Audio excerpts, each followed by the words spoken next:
मामला चुनाव के समय के हत्या का हो, दुलार चंद वाला बात कर रहे हैं, जाहिर सी बात है। बोलने में डर क्यों है? नहीं, नाम लेने की आवश्यकता नहीं है। नाम उसका लिया जाता है ना जिसका समाज में कुछ असर होता है।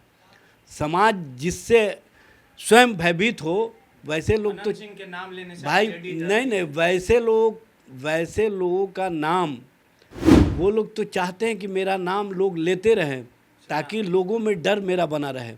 और हम लोग नहीं चाहते हैं कि ऐसे लोगों का नाम लिया जाए जो कहीं ना कहीं अपनी टीआरपी के लिए अपना नाम और अपना जो प्रचार है वो करवाने का काम करते हैं। ये सुशासन का राज है या कहीं ना कहीं अपराधियों को बढ़ावा देने वाले का राज है। सत्ता के इशारे पर जब शासन और प्रशासन काम करना शुरू कर दे और सत्ता का विभेद जब स्पष्ट रूप से नज़र आए कि जो हमारे साथ है वो अपराधी नहीं है और जो विपक्ष में है वो अपराधी है, ये पैमाना नहीं रखना पड़ेगा। 4 बरस, 3 बरस, 6 बरस की बच्चियों के साथ बलात्कार, व्यभिचार, अत्याचार, यौनाचार और बलात्कार के बाद उसकी हत्या कर दी जा रही है। ये स्पष्ट रूप से प्रमाणित होता है कि बिहार में कैसा शासन चल रहा है। बिहार में सत्ता परिवर्तन हुआ और 21 सालों से जिस सत्ता की कमान, जिस बिहार की कमान और जिस बिहार की बागडोर नीतीश कुमार के हाथों में थी, आखिरकार अब बिहार का मुख्यमंत्री सम्राट चौधरी बन चुके हैं और सम्राट चौधरी अब बिहार को चलाएंगे और बीजेपी बड़े भाई की भूमिका में रहेगी। सम्राट चौधरी के बिहार के मुख्यमंत्री की कमान संभालने के बाद आरजेडी क्या सोचती है, बिहार में विधि व्यवस्था को लेके क्या कुछ सुशासन का राज कायम रहेगा। और जो सम्राट चौधरी गृह मंत्री रहते हुए ये कहते थे कि अपराधियों को पाताल से खोज लिया जाएगा, अपराधियों का पिंडदान गया में होगा और अपराधी जेल या जहन्नुम में होंगे, अपराधियों की सामत आएगी। अब मुख्यमंत्री बनने के बाद सम्राट चौधरी किस प्रकार से एक्शन में अपराधियों के खिलाफ कार्रवाई करेंगे, इन तमाम मुद्दों पे बात करने के लिए राष्ट्रीय जनता दल के कद्दावर नेता और प्रवक्ता एजाज अहमद जी हमारे साथ हैं। एजाज जी, जिस प्रकार से सम्राट चौधरी अब बिहार के मुख्यमंत्री बने हैं और सम्राट चौधरी ने साफ कह दिया है, कई बार कहते भी नजर आए कि अपराधियों को पाताल से खोजा जाएगा, जेल जहन्नुम उनको भेजा जाएगा और अपराधियों की सामत रहेगी। मुख्यमंत्री बनने के बाद बिहार में कितना सुशासन का राज रहेगा? देखिए, एक बात समझ लीजिए, नीतीश कुमार जी 21 वर्षों तक बिहार के मुख्यमंत्री रहे, सुशासन बाबू कहलाते थे। लेकिन उनके राज में जब सुशासन नहीं स्थापित हो सका, जब सरकार का एक बाल नहीं दिखा, तो आप समझ सकते हैं इलेक्टेड मुख्यमंत्री के माध्यम से जब बिहार में लॉ एंड ऑर्डर की स्थिति नहीं सुधर पाई तो सिलेक्टेड मुख्यमंत्री के द्वारा कैसे सुधरेगा। चूँकि सिलेक्टेड मुख्यमंत्री को बिहार को भी देखना है और जिन्होंने बनाया उनको भी देखना है, तो इनका समय 2 जगह जब लगेगा तो बिहार के लोगों का क्या हाल होगा ये आप समझ सकते हैं। अभी हाल के दिनों में आपने जो घटना देखा होगा, अररिया में एक व्यक्ति सिरफिरा ही था, लेकिन जिस तरह से उसने गर्दन को धड़ से अलग कर दिया और वो बाज़ाब्ता भीड़ और चौराहे पर इस तरह का वाक़या किया, सरकार और सुशासन कहाँ दिखा। और फिर भीड़ ने उस व्यक्ति की भी हत्या कर दी। ये सुशासन का राज है या कहीं ना कहीं अपराधियों को बढ़ावा देने वाले का राज है, ये स्पष्ट रूप से दिखता है। आपने देखा होगा, कल हम लोग डीजीपी साहब से भी मिले थे, पार्टी के प्रदेश अध्यक्ष मंगनी लाल जी के नेतृत्व में, जो मुजफ्फरपुर में घटना हुई थी 17 मार्च को, और जिस तरह से जगतवीर राय जी की थानेदार ने हत्या कर दी थी। थानेदार अब तक गिरफ्तार नहीं हुए हैं और कहीं ना कहीं उस थानेदार का जो ट्रैक रिकॉर्ड रहा है वो बेहतर नहीं रहा है। लेकिन उसके बावजूद भी आम आवाम और आम लोग कैसे सुरक्षित रहेंगे, इस पर सरकार की गंभीरता नहीं है। विश्वास नहीं है आप लोग को? देखिए, विश्वास का मामला तब नहीं होता जब यहाँ पर शासन और प्रशासन जनता और जनता के हिसाब से काम करती।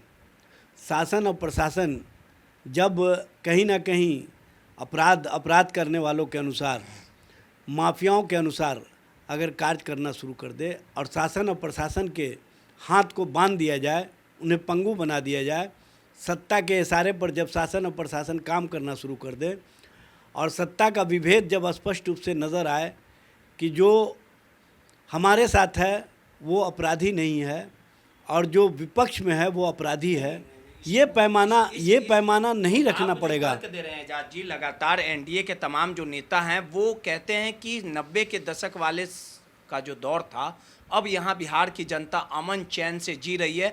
अपराधियों का बोलबाला आपकी पार्टी में है। रीतलाल यादव की बात कर ली जाए, देखिए फिर ओसामा साहब पर दूसरा एफआईआर दर्ज हो गया, जमीन हड़पने का कुछ दिन पहले दर्ज हुआ, हत्या की साजिश रचने का, ये देखिए तमाम बड़ा आरोप लगाती है। देखिए, चाहे ओसामा साहब का मामला हो, चाहे रीतलाल यादव जी का मामला हो, सब लोगों को अब पता चल गया है कि किस तरह से वेंडेटा पॉलिटिक्स किया जा रहा है, किस तरह से सरकार में बैठे हुए लोग माध्यम बना रहे हैं कि विपक्षी दलों की राजनीति को उस आयाम तक पहुंचा दिया जाए जिससे कि उनके जो साथ पल बढ़ रहे हैं, चाहे जिनके बारे में कहते थे ना हम किसी को फंसाते हैं ना किसी को बचाते हैं। को फंसाया गया है भाई, आप इसको बताने की आवश्यकता है क्या? तो आप बोलिए अरे ना। यहाँ पर तो आप देख लीजिए ने, ओसामा साहब को जो फंसाया गया जो है। मोकामा में वाकया हुआ और जिस तरह से कौन घटना का बात कर रहे हैं? भाई कोई भी घटना,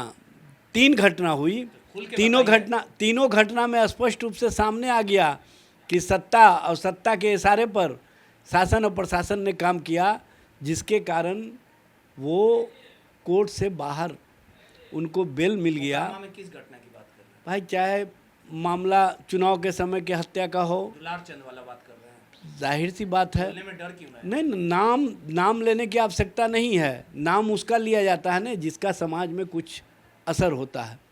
समाज जिससे स्वयं भयभीत हो, वैसे लोग तो अनंत सिंह के नाम लेने से भाई आरजेडी डर नहीं, वैसे लोगों का नाम, वो लोग तो चाहते हैं कि मेरा नाम लोग लेते रहें ताकि लोगों में डर मेरा बना रहे, और हम लोग नहीं चाहते हैं कि ऐसे लोगों का नाम लिया जाए जो कहीं ना कहीं अपनी टीआरपी के लिए अपना नाम और अपना जो प्रचार है वो करवाने का काम करते हैं। घटना का जिक्र कर रहे थे आप। मोकामा में घटना हुई, अभी हाल फिलहाल गोपालगंज में देखिए, जो दो भाई हैं, दोनों पांडे बंधु पर वारंट जारी हुआ है। पुलिस सुस्त रवैया अपनाए हुए है।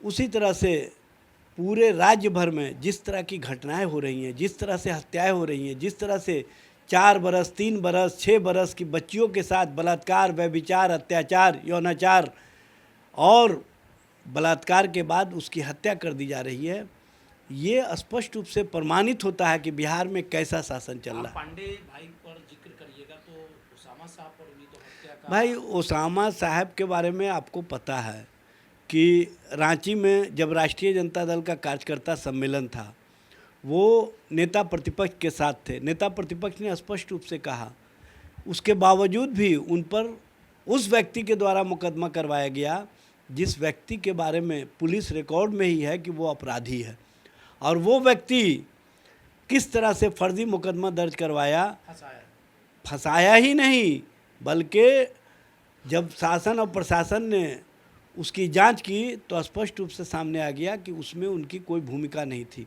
अब दूसरा एक और मुकदमा दर्ज करवाया गया है। कौन डॉक्टर हैं, नहीं पता है। भाई, जिसका ज़मीन पूरे सिवान में हो, जिसका ज़मीन जनता के बीच में हो, वो क्यों दूसरे का ज़मीन हड़पेगा? ज़मीन वो हड़पता है ना जिसका ज़मीन खिंच गया हो, जिसका ज़मीन अब कहीं पर नहीं हो, और जिसका ज़मीन स्थापित हो वो क्यों किसी का ज़मीन हड़पेगा? मामले में निष्पक्ष जांच हो। देखिए, निष्पक्ष जांच ही नहीं हो, बल्कि इस तरह का जो कहीं ना कहीं बदनाम करो और राजनीतिक हित साधो वाली राजनीति के लिए एफआईआर दर्ज करवाते हैं, उन पर भी मुकदमा दर्ज हो ताकि फर्जी मुकदमे का जो सिलसिला चल रहा है उस पर रोक लग सके। इस तरह के वेंडेटा पॉलिटिक्स, इस तरह की राजनीति किसी भी दृष्टिकोण से उचित नहीं है, और ख़ास तौर से विपक्षी दलों के माननीय विधायक माननीय सांसद को बदनाम करने की राजनीति जो चल रही है, ये कहीं से उचित नहीं है।